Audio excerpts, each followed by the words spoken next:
But right now, though, let's go to Tema, where daily shortage of water is fast becoming the norm in parts of the metropolis, which has been battling the challenge for ages now. Residents say an announcement of more disruption to the already erratic supply of the utility by the Ghana Water Company Limited last week has worsened the situation. They say they are forced to either buy water from private suppliers at exorbitant prices or travel several kilometers to draw water from wherever they can find it. And they want government to intervene immediately to deal with the situation. As part of our Safe Water project, my colleague Manuel Coranting spent the day in Tema. Here's his report. Even though Ghana met the drinking water target for the Millennium Development Goals 5 years ahead of the 2015 deadline, access is still not uniform across the country. While rural areas are easily suspected to have the challenge, some residents in peri-urban areas are also affected. A typical example, Tema-Newtown in the Tema metropolis and its environs. I bathed with only 3 cups of water this morning. There's no water here.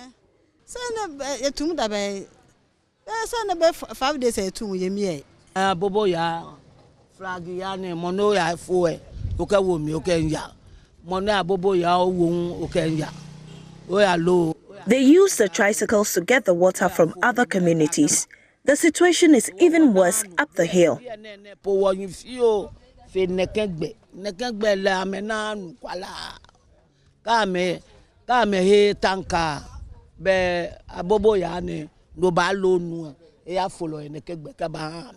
According to the residents, this challenge, which has existed for years, only got worse after scheduled cuts in the already staggered supply from the Ghana Water Company Limited. The Skinky Seller's shop has been closed for days. The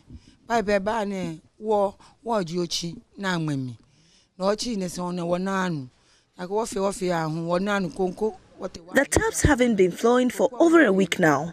I just want to buy these gallons of water. One costs 1 cedi 50 pesos, so I couldn't even open my shop today. 15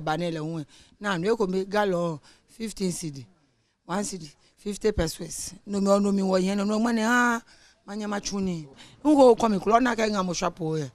With gallons lined up in front of every household, tricycle riders are the biggest gainers of the situation.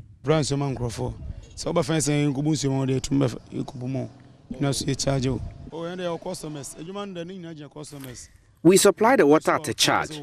Today I've supplied more than 150 gallons.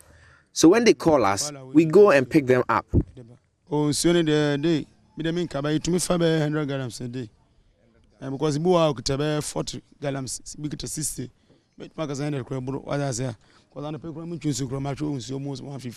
For those who cannot afford to pay, they travel several kilometers to fetch milky water from this dugout. It's like a gutter. It's been over a month since the taps were closed. For some weekends today, the water is not more coming where that's why it becomes like washing. Some to use to bath, but you cannot use it to cook because there is salt inside, that's why. And this thing, there are small animals, bacteria inside. So that one you can use it to wash, but you cannot use it to cook. Since last 2 weeks, water has become a problem to us. And this is the place we have been washing. Some have been fetching water to their homes. The water is not clean and we don't know where the water is coming from. Mahame Bankuman, Abonko, Awudum, B-Park, Ju, To, and stuffs. It's very critical condition that we are facing right now. As in the tap that they've closed, it's really giving us stress, and like it's so difficult for us to get water, even to drink. So for drinking, we ought to buy the sachet water, which is the pure water. And we boys like this, we are in one room. At times, we used to spend our 20 cedis in a day just for sachet water, drinking, not even for bathing. At times, we don't even bath for a day. This is the Vaco company here, and like they have some water gutter. It's even a gutter, not a clean water. Yeah, it's a gutter that we used to fetch to bath, and others too have been fetching it to their various home. For them, I don't know what they use it for. So this is the daily site here in Tema, but at least the Tema-Newtown area, where you have the Valco Aluminium Smelting Company. Well, daily, the young and old throng to these gutters, makeshift wells and dugouts to be able to access some form of water for their daily needs. We know they spend so much on water that they drink, but until the Ghana Water Company Limited restores supply of water to their homes, this is all they're left with. Reporting for Joy News, my name is Manuel Cranting.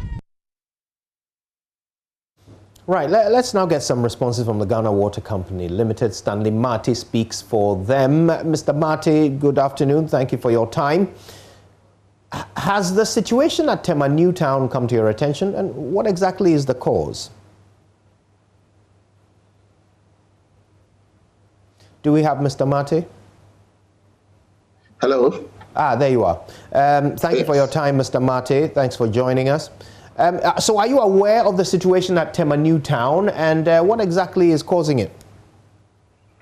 Yes, we are aware, and it's not only in Tema-Newtown, but most parts of the eastern Accra, including some of the communities in Tema. So it's just as a result of some power challenges that we've just had, and early morning today, and then the pressure is still building up. Now, like I've been saying, it takes a lot of time for pressures to build up when we shut down for a number of days. Now, all the pipelines are dried up, everything depleted to zero. And so now we are forced to push in water and put in a lot of mechanisms to enable water get to all areas. So we are still working on it. We're on the ground, and we see some improvement now. We are hopeful that by close of day today, the situation should stabilize. As I speak, the situation is normalizing gradually. Right. Tema has had challenges with water far longer than just the past week, though. What's the reason for that? You know, we have said that almost every month or almost every week, we've had to shut down the pond treatment plant to enable some repair works done on the transmission line from Pond, because it's weak now. So we are seeing a lot of bursts anytime there are high pressures. So averagely, we get 3 bursts in a month. And building up pressures is very difficult when it so happens, because you keep building up the pressure, and then when the system is about stabilizing, then you realize another fault somewhere, and then you're forced to shut down and have a repair. Okay, so, and that is why we have said that we were going to shut down every quarter to enable us change some of the weaker sections of the main transmission line, so that at least we can have it strengthened a bit, so to enable us to have consistent and constant flow. And then it can also serve us for the next 10 to 15 years when while we'll be looking for funds to change the entire pipeline. Now that pipeline is 56 years old, Kojo. So you can imagine it's past its lifespan, and we are only forced to manage it so that at least we still can produce water and get water to our people to consume. Thank you. All right, thank you too. Stanley Marty is the Communications Director for the Ghana Water Company Limited. And we've got a lot more to discuss.